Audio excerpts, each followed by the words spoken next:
What if I told you that Arkane Studios, the guys behind Dishonored, actually made something better than Dishonored 6 years earlier? It's way more chaotic, way more broken, and somehow way more fun. Dark Messiah of Might and Magic. A first-person RPG built on everyone's favorite Source engine, where everything feels just a little too ambitious. Enemies scream like maniacs.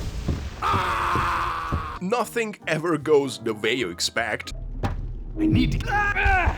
And you can kick pretty much everything off a cliff. But underneath all that jank, there is something really special here. Oh, and yeah, we also get a companion. But hey, let's start from the beginning.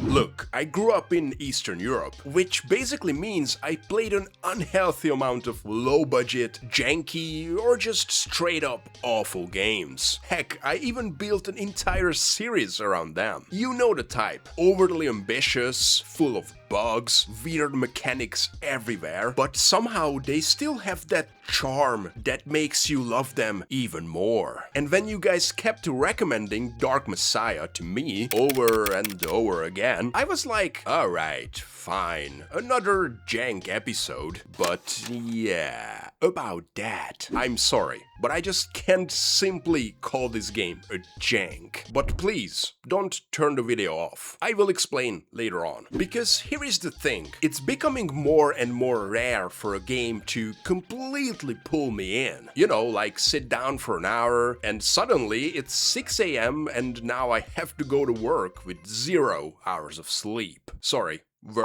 But somehow, Dark Messiah made me play it for 10 hours straight on my first session. Yeah, and I didn't even fully understand why at the time, but I soon realized. It's the world, the combat, the physics, the characters, and yeah, even the jankiness as well. Oh, wait, I'm getting ahead of myself. Again. Now, you probably all know Arkane Studios. Chances are because of Dishonored, Prey, or maybe even Deathloop. And yeah, Redfall. But we don't talk about that one, okay? And this is my husband, Joe. Hello, Joe. But before all of that, Arkane already went insanely hard with 2 games. The first one being Arx Fatalis, which I still consider one of the most unique RPGs ever made, and basically the foundation for everything they did later. But today, we are here for their second game, Dark Messiah of Might and Magic, released in 2006. Originally, Valve actually wanted Arkane to make Arx Fatalis 2 on the Source engine, which already sounds like an absolutely insane combination, but unfortunately Arx Fatalis didn't exactly sell well, so they couldn't secure a publisher for a sequel. Instead, they teamed up with Ubisoft and turned the project into a Might and Magic game. Same engine, same DNA, same ideas, just bigger, louder, and way more chaotic. And when Dark Messiah finally came out, the reception was mixed. Quite literally. Some people loved it, some people absolutely hated it, and the Xbox 360 version, Elements, got butchered even more. GameSpot even called it the worst game of the year. Ooh, that's tough. But the reviews of the PC version was quite interesting, because it seemed like, other than the game journalists living in their mom's basement, everyone else loved it. You know, the players who actually matter. So over the time, this game quietly became a cult classic. People still talk about it, still play it, still recommend it, and now, yeah, I'm also one of those people. Unfortunately, shortly after Dark Messiah, Arkane was acquired by ZeniMax, and later ZeniMax was acquired by Microsoft. So chances are we will never see another Arx Fatalis or Dark Messiah game, like ever. But now that we know how Dark Messiah was born, let's see what it's actually about. I trust you brought the Shantiri crystal.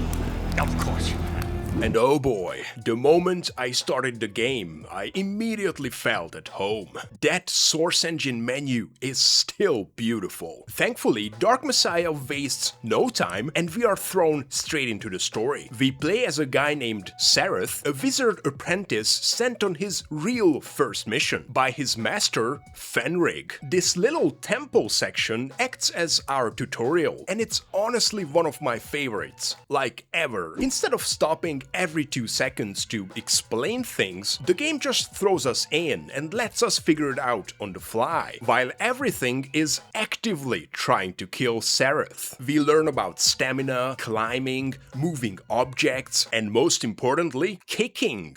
Kick that creature back and watch it fall. And yeah, I'm not exaggerating when I say this might be the single most important mechanic in the entire game, because kicking in Dark Messiah is just ridiculously satisfying. It's quite effective. Block his blows, parry. Otherwise, I wouldn't even call it kick, it's just straight up bullying. Spikes, cliffs, fire, anything is fair game. I swear, it never gets old. We also get our first spell, Dark Vision, which is, well, exactly what it sounds like. and the dark will hold no secrets for you. After a bit of experimenting, and by experimenting I mean kicking everything that moves into spikes, we finally find the crystal we were sent for. Now take that crystal. You'll have a use for it half a world away. And once again, I have to say, this was one of the best tutorial sections I ever played. Great atmosphere, fast pacing, no hand-holding, 10 out of 10, really. Once we get back, Fenrig tells us how amazing we are and immediately sends us somewhere else to achieve our goals. Your future is out there, in a distant land. Oh, thanks, Master. The next destination is the city of Stonehelm, where we have to deliver the crystal to another wizard, Manalag, who's apparently searching for some ancient artifact called the Skull of Shadows. What is it? I have no idea. Oh, and before we leave, Fenrig gives us a companion. By the way, my name is Sana. Yeah, she just casually moves into our head. Not sure what to think about that. Her name is Xana, and let's just say she doesn't exactly sound like a good guy. Deliver the crystal to Manalag and we can be on our way. So now we've got a shady mission, a mysterious artifact, and a voice in our head that might be evil.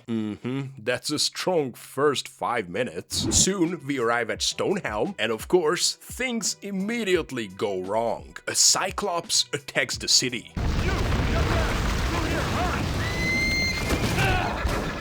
And at the same time, my game starts crashing. Oh great, here we go again. So before I could even fight the Cyclops, I had to fight the game itself. But thankfully, I managed to fix it, just in time for the Cyclops to break through the gates and force us into a full-on escape. At first, I tried to climb this chain, but I couldn't. So naturally, I died. Captain's order.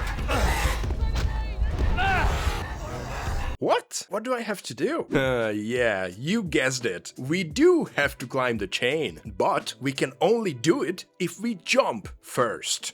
Oh boy, this is a certified jank. Next, we have to make a jump to the castle walls, which, of course, didn't go smoothly either. Eventually, we grab a ballista and take down the Cyclops. Wait, I thought he was unkillable. A Cyclops! They're unkillable! I don't think so. And just like that, we become the hero of the city. But more importantly, we get skill points. And this is where the game opens up a bit. You can go full melee, full magic, or mix things together. Since I played Arx Fatalis before, I immediately went for magic. Fire trap, telekinesis, you know, the fun stuff. And very quickly it became clear that magic is strong. But honestly, I'm still not sure if it's stronger than kicking. I think you could easily beat half the game just by launching people into things. Inside the city, we meet Liana, Manolag's niece, who naturally has a dedicated simp. Here's our guest. Bye, guys. Okay. Oh, and I'm pretty sure she has the same animations as Alex in Half-Life 2. Welcome to the house of Menelag. Or am I just tripping? And of course, Xena absolutely hates her. Ooh, so decisive. Trying to impress someone. Oh, come on. Another game from the 2000s with two ladies arguing over us? I feel like I'm playing Darkwatch over again. Watch my video on that, by the way. We finally meet Menelag himself, and yeah, this guy looks shady as hell. He wants the crystal, avoids every important question, and he clearly knows way more than he's telling us. What are you talking about? Perhaps you don't know. And that's probably for the best. Alright then, keep your secrets. But before we can even figure that out, the city gets attacked again, this time by the necromancers. And finally, we get the chance to test the combat even more, starting with the fire trap. Whoa, okay, not bad. If you go melee, it's all about blocking, dodging, and basically timing your attacks. And don't forget to do this. If you go magic, however, you get a lot more tools. Flame arrow, fireball, freezing, lightning, traps. But I'll be honest, I use the flame arrow for like 90% of the game. It just works. Oh, and if you go magic, get ready to drink mana potions like your life depends on it, because it kind of does. Anyway, after unleashing a deadly chandelier on this poor dude, and on myself too. Oops, forgot about that. We climb the walls and eventually find Liana and Menelag fighting a necromancer and Dobby from Harry Potter. Dobby is free. Of course, the ghoul steals the crystal, so now we have to chase this guy through the entire city. And I honestly didn't expect this section at all, but it's super fun. Running across rooftops, jumping through houses, climbing everywhere. It actually gave me some early Assassin's Creed vibes, in the best way possible. We also meet a few civilians during the chase, and even though I managed to briefly catch up to the ghoul, nothing really happens. Because, of course, the whole thing is scripted. But hey, that's what we love about the Source engine, isn't it? And I'm pretty sure this whole rooftop chase section ended up being a huge inspiration for Dishonored later on. Because the movement here already feels surprisingly similar. Fast, vertical, and really, really smooth. Eventually, the guy escapes into a heavily guarded warehouse, so it's time for a little sneaking. But before that, we grab some magic mushrooms.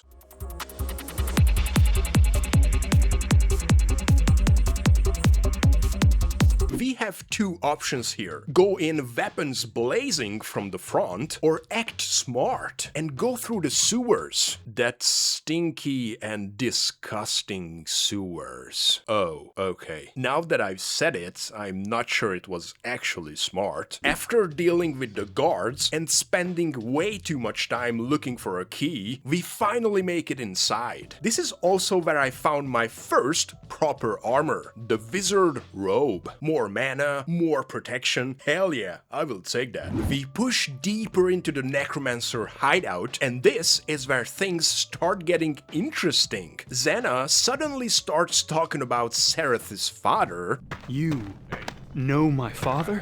Oh yes, I've known him.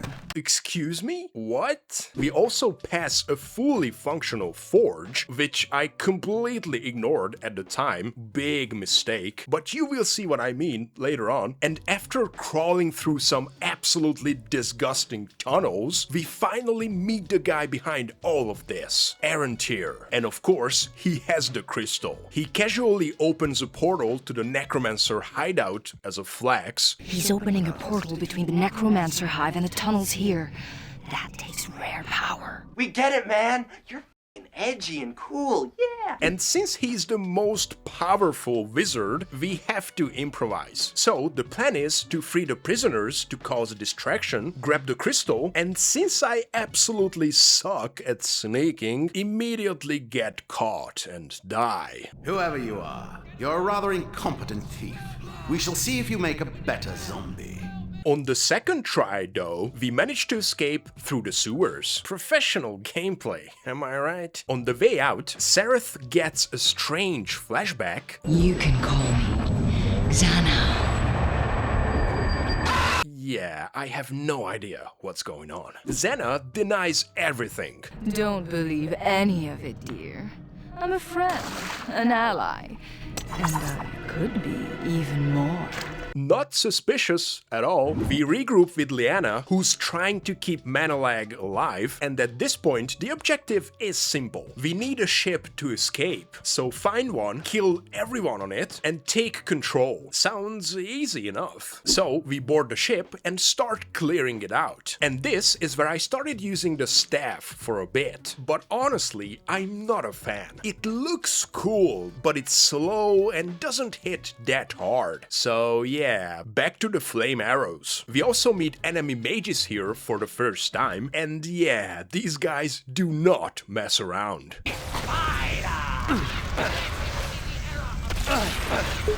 There are also a bunch of caged goblins here.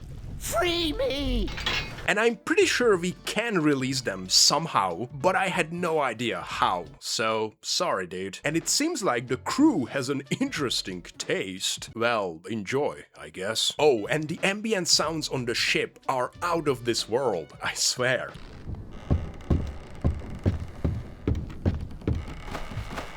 After clearing the ship, we still have to defend it for a while. Archers, soldiers, more chaos, but thankfully Liana can heal us, which helps a lot. And once everything is finally under control, we raise the anchor and set sail. Our destination is actually no idea, but we have to find the Skull of Shadows. And just before we leave, Liana decides this is the perfect moment for a confession. I just wanted to thank you again and to tell you that you've become very important to me.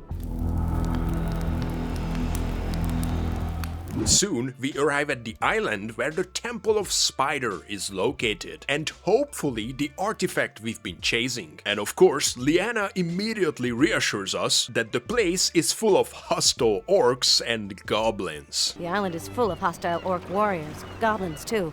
The temple is riddled with their tunnels. Oh yeah, that's a great start. The moment we step off the boat, we find dead soldiers everywhere. It seems like they were attacked by orcs, and something called a Pao Kai. Said they saw a Pao Kai, which is basically a dragon. And even though Liana says they don't live around here, I'm not sure I believe her. Naturally, the temple entrance is completely overrun by orcs, and I made the mistake of rushing in like an absolute maniac.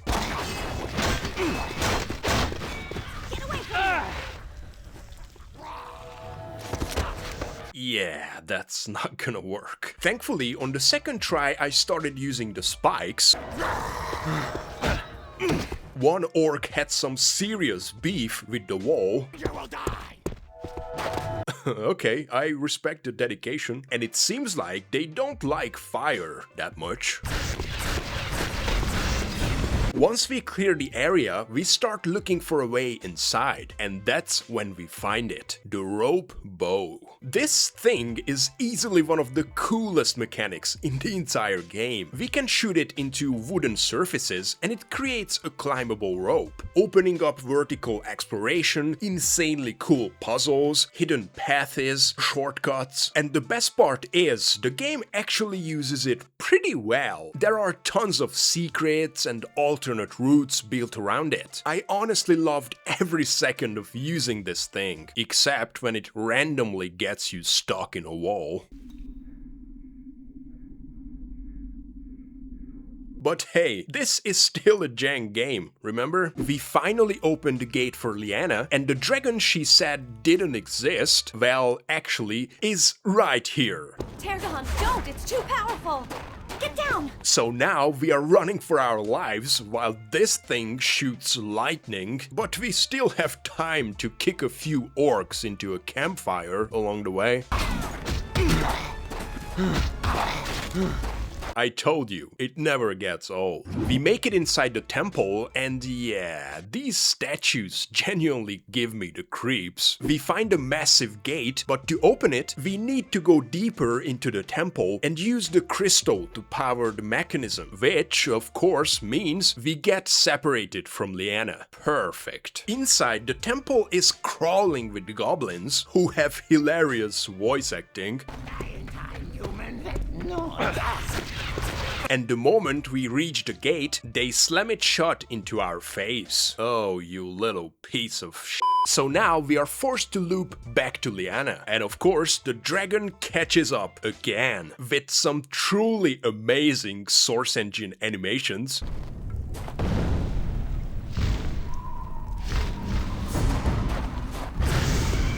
But thankfully, he is not exactly a genius. Yeah, good night, buddy. We end up taking a different route underground to bypass the gate, and this is where things get worse. Xana starts getting more horny. And Sereth, good luck. What?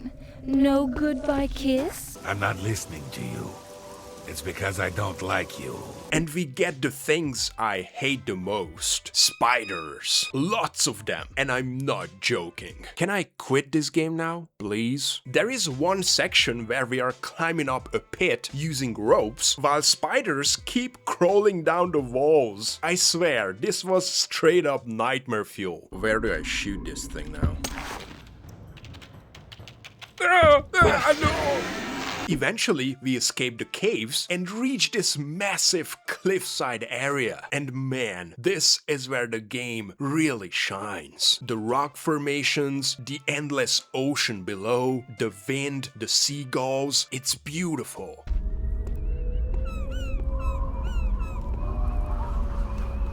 Especially after those claustrophobic caves. This was like a breath of fresh air. And frankly, it reminded me of my favorite Dark Souls 2 area. Love this. Not to mention, kicking enemies off the cliff never felt so satisfying.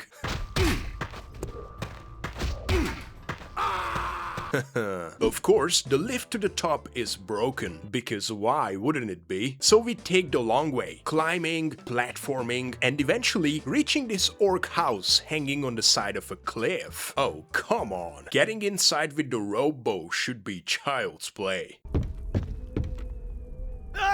Okay, never mind. I'm not gonna lie, hanging above that massive drop actually triggered my fear of heights a bit. After some struggling, we finally fix the lift mechanism and move on. I found another fully functional forge here, which made me curious, so I had to look it up. Turns out, if we found a specific material, the flame gold bar, earlier, we could craft one of the best swords in the game here, the Earthfire sword. But guess what? I didn't find it. Of course not. So yeah, sticking with the crappy hook for now, I guess. Eventually, we reach the crystal chamber, and dude, look at this place. For a Source Engine game, this is seriously impressive. I swear, I just stood here for a few minutes staring at it. Beautiful.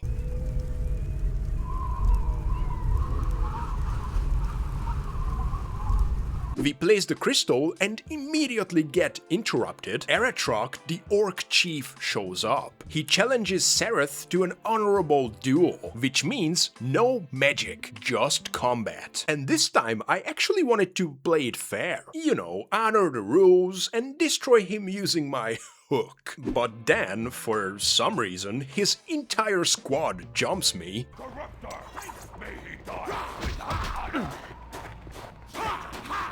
Yeah, okay, cool. Great honor system, guys. So naturally, I started throwing fireballs immediately because frankly, screw this guy. The fight is over, Aratroc is dead, and it turns out he was hiding a spider-shaped key in his back pocket. Okay, that will come in handy. On the way back down, Xana once again starts hinting at Sereth's father. My father, I've never met him. Why is he so important? He's a very powerful, very potent person. Like any powerful person, he has powerful enemies. Like seriously, just say it already. What is going on with this guy? Did he go out to get some milk when Sereth was born or something? We finally reunite with Lyanna, and of course, right on cue, the evil wizard Arantir shows up and naturally captures her instantly. Run, Sereth! Find the... Lyanna! Well, bye, Lyanna, I guess. So now, once again, we have no choice but to move forward alone, straight into the altar of the skull.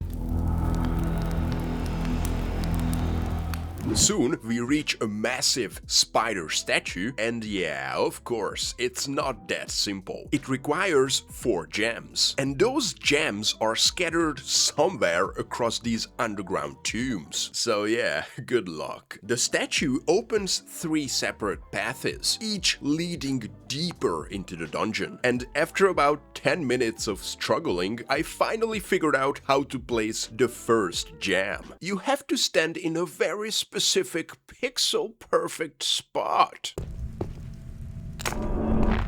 Don't ask me why. And from this point on, the game basically turns into a mixture of Tomb Raider and Indiana Jones. And honestly, I'm all in for that. We are crawling through tight tunnels, climbing rotten wooden structures, swinging across ropes, fighting poisoned zombies, and even taking down a ridiculously tanky lich. I sense a defiler, a living worm come to spread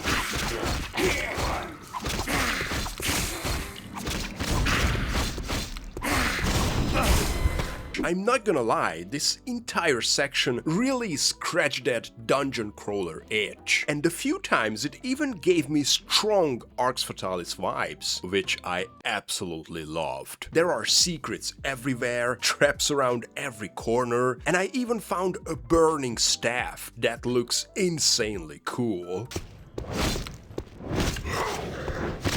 This is also where I realized that we don't actually have to fight everything. We can sneak, climb across rafters, avoiding enemies entirely. Yeah, Dishonored before Dishonored.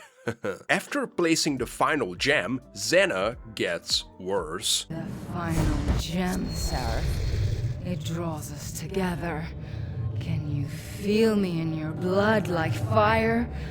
Oh yes, my prince. Yeah, thanks, but no thanks. We push forward, get poisoned about 17 times, fight even more spiders, and finally reach the Skull of Shadows. We touch it, and suddenly we meet him, Sereth's father, Kabbaleth, a demon imprisoned for 1,000 years. And apparently we are the Dark Messiah, the one who's supposed to set him free. You are the one foretold by the wizard Sarshazar, the Dark Messiah of ancient prophecy.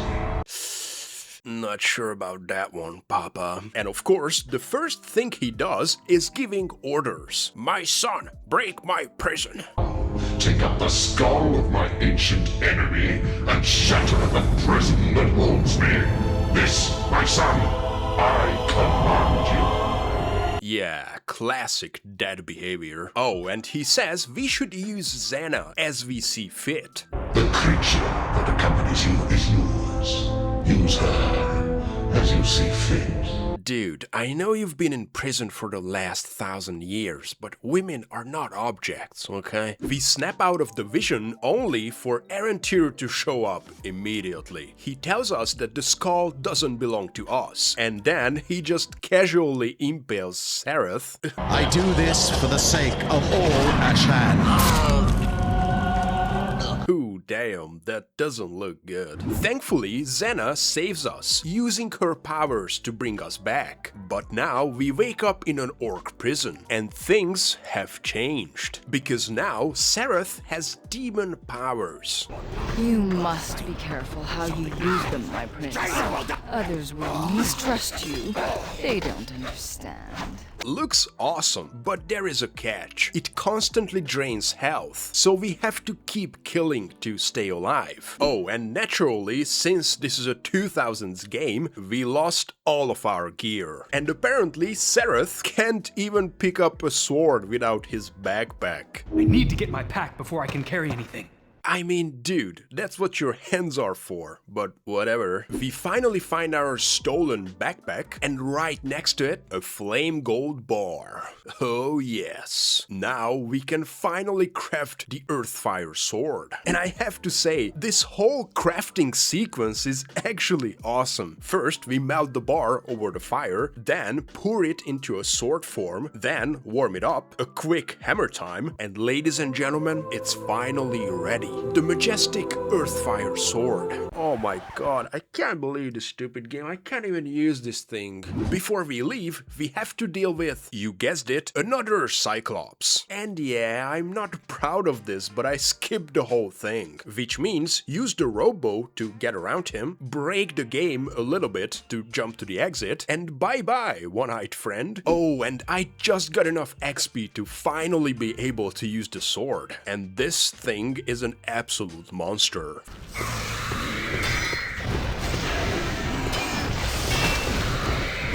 From here, the game opens up again with some incredible environments. Abandoned stone structures, goblin camps, cable cars, which I weirdly still love for some reason, and whatever this thing is. Get away! Fast! Nope, nope, nope. It's really hard for me to not stop at every area and talk about how cool it is. But I swear, it's been a long time since a game pulled me in like this. I wanted to explore everything. Every corner, every ledge, every hidden path, even if they are not meant to be explored. We even get a puzzle where we have to flood a pit with water. Very strong Half-Life vibes, I have to say. Although not everything goes smoothly.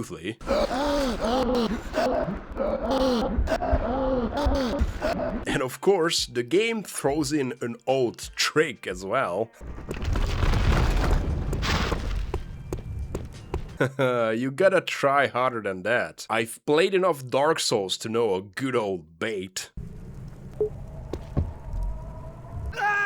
Ugh. Crap. Eventually, Sereth escapes the temple and reunites with the crew. And yeah, they are not happy. Lyanna is gone, Arantir has the skull, and we basically achieved nothing. Great job, Sereth. So now it's time to fix that. We head through a portal to the Necromancer's hideout to hunt down Arantir. And finally, we get the full picture. Arantir's plan is to sacrifice the entire population of Stonehelm to seal our father's prison forever. Oh, and one more thing. Lyanna is alive.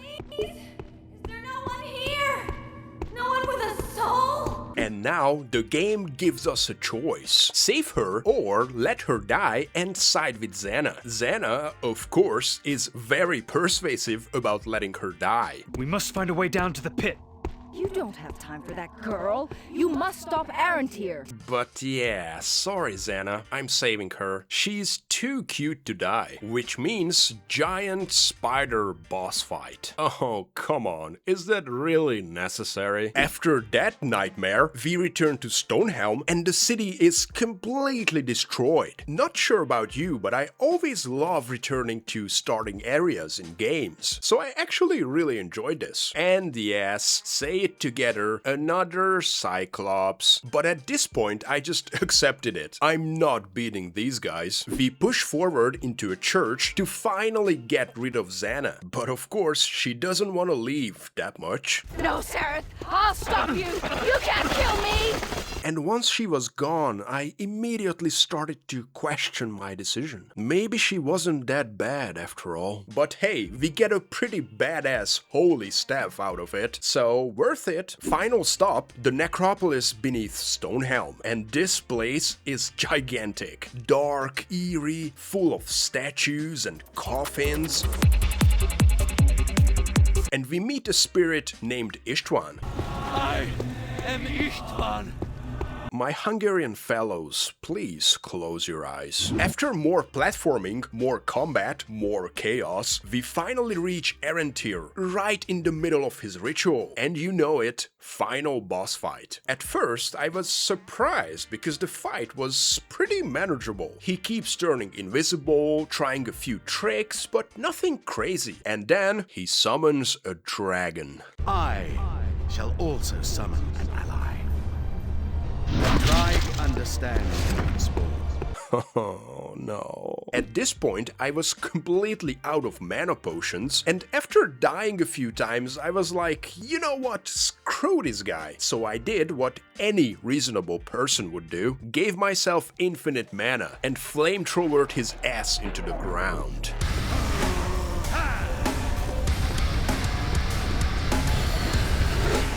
Arentir goes down, but keeps stalking, so I gave him one final kick. You have beaten me and murdered the world.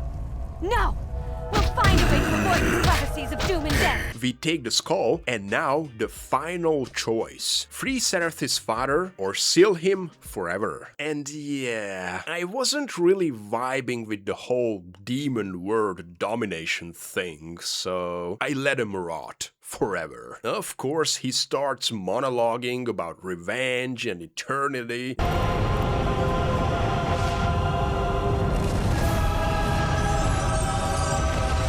Betrayer! I shall hunt you like a cur that you are, you and your pretty friend! Yeah, we get it. Fun fact, the game actually has 4 different endings depending on your choices, so definitely check those out. And ladies and gentlemen, that was Dark Messiah of Might and Magic. Honestly, the ending felt a bit underwhelming compared to the insane journey leading up to it, but maybe that's just me. And now, the big question. What do I think? Dark Messiah is one of those rare games that just logged me in for hours and didn't let go. And honestly, it's a bit hard to explain why. A big part of it is definitely the world. The locations, the atmosphere, the sound design, it's genuinely fantastic. From dark temples to windy cliffsides, everything feels immersive and memorable. Crawling through creepy spider caves, exploring ancient ruins, or just hanging off the side of a cliff. The variety is kind of insane, and a huge part of that comes from the sound design. Different surfaces have different footstep sounds, each race has its own voice style, and the constant back and forth between Xana and Sereth makes the whole journey so much fun. The story itself is fine, interesting enough to keep things moving, but definitely not the main reason you're here. It has a few classic cliches like the big evil villain, the angel versus devil dynamic with Liana and Xana, and even though there are a few twists, it's really nothing groundbreaking. Now the gameplay though, that's where the game really shines. It's not super complex, and yeah, you can probably beat the whole game using just 1 or 2 spells, or well, the kick. But for me, the freedom is what